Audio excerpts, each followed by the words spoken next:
प्राचीन खगोल शास्त्रियों ने, वैज्ञानिकों ने सूर्य के प्रकाश का अध्ययन करते हुए सूर्य नारायण के मार्ग के 12 भाग किए हैं। प्रत्येक भाग को राशि कहा गया है। सूर्य का एक राशि से दूसरी राशि में प्रवेश करना संक्रांति कहलाता है। हर महीने संक्रांति होती है, परंतु प्राकृतिक पर्वों में यह उत्तरायण महत्वपूर्ण पर्व है। इस दिन से सूर्य मकर राशि में प्रवेश करते हैं, इसीलिए इसको मकर संक्रांति कहते हैं। संक्रांति का अर्थ है बदलाव का समय। उत्तरायण से देवताओं का ब्रह्म मुहूर्त शुरू हो जाता है, अतः हमारे ऋषियों ने उत्तरायण को साधना व परा अपरा विद्याओं की प्राप्ति के लिए सिद्धि काल माना है। वैदिक साहित्य में उत्तरायण को देवयान तथा दक्षिणायन को पितृयान कहा गया है।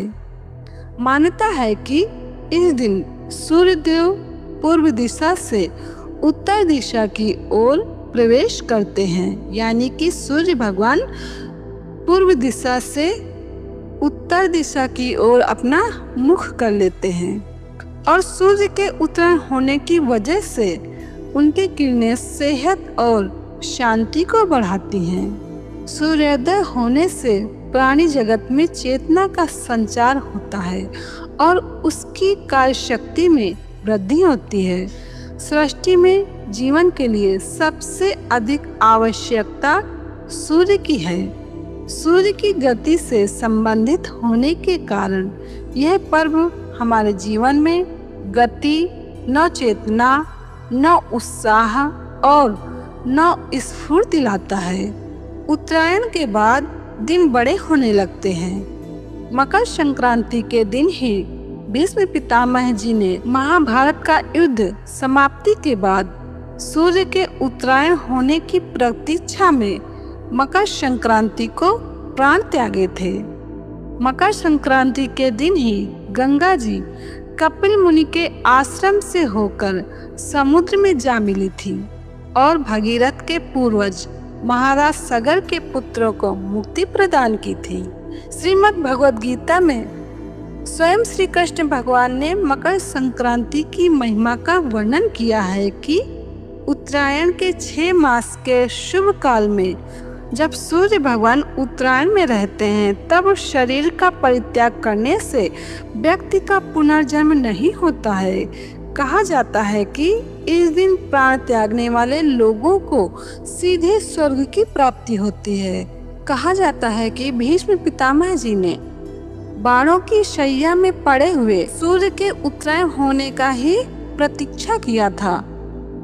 भीष्म पितामह को इच्छा मृत्यु का वरदान प्राप्त था और जब महाभारत के युद्ध के दौरान वो घायल हो गए, तब उन्होंने शरीर तब तक नहीं त्यागा था जब तक कि सूर्य उत्तरायण नहीं हो गए थे।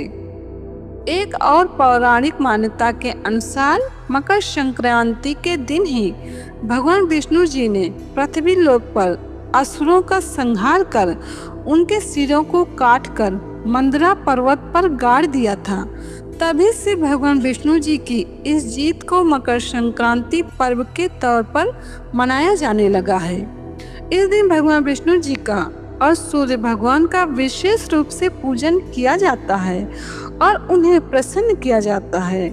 मान्यता यह भी है कि मकर संक्रांति सूर्य भगवान के उत्तरायण होने से प्राणियों की संकल्प शक्ति में पहले से ज्यादा ओज तेज आ जाता है। ऋषि मुनि कहते हैं कि संक्रांति पुण्य अर्जन का दिवस है। यह सारा दिन पुण्यमय है। जो भी करोगे कई गुना पुण्यदायी हो जाएगा।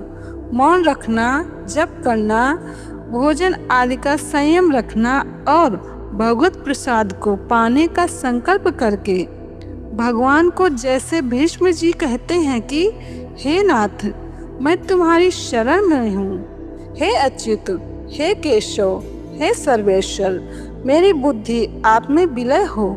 ऐसे ही प्रार्थना करते करते मन बुद्धि को उस सर्वेश्वर में विलय कर देना चाहिए। तो 2025 में मकर संक्रांति 14 जनवरी मंगलवार को है, जिसे उत्तरायण के नाम से भी जानते हैं। तो यह वीडियो यहीं तक है। मकर संक्रांति संबंधित और भी जानकारी आपको अगले वीडियो में दी जाएगी। जय श्री कृष्ण।